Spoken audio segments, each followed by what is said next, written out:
मध्य प्रदेश में अब तक लोकसभा चुनाव 2024 के लिए 3 चरणों के तहत मतदान हो चुका है।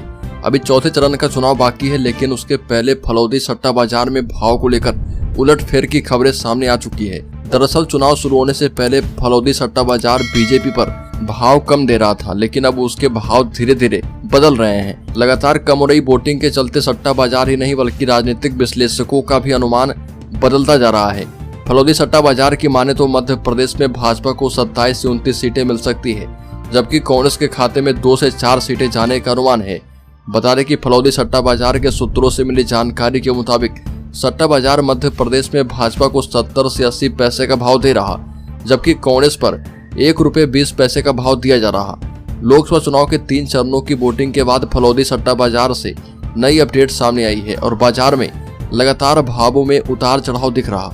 जैसे जैसे वोटिंग की प्रक्रिया आगे बढ़ रही है, वैसे वैसे देश के प्रमुख सट्टा बाजार फलौदी में लोकसभा चुनाव 2024 को लेकर भावों में बदलाव दिख रहा।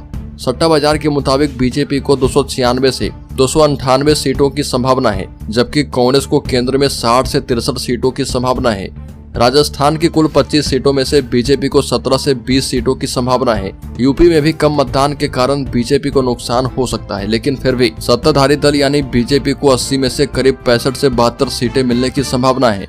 गुजरात में 24 से 25 सीटें, मध्य प्रदेश में 27 से 29 सीटें, दिल्ली में 5 से 6 सीटें और पंजाब में 2 से 3 सीटें मिलने की संभावना है। इसके अलावा पश्चिम बंगाल में 19 से 24 सीटें, हिमाचल प्रदेश में 4 सीटें और छत्तीसगढ़ में 10 से 11 सीटें मिलने की संभावना है।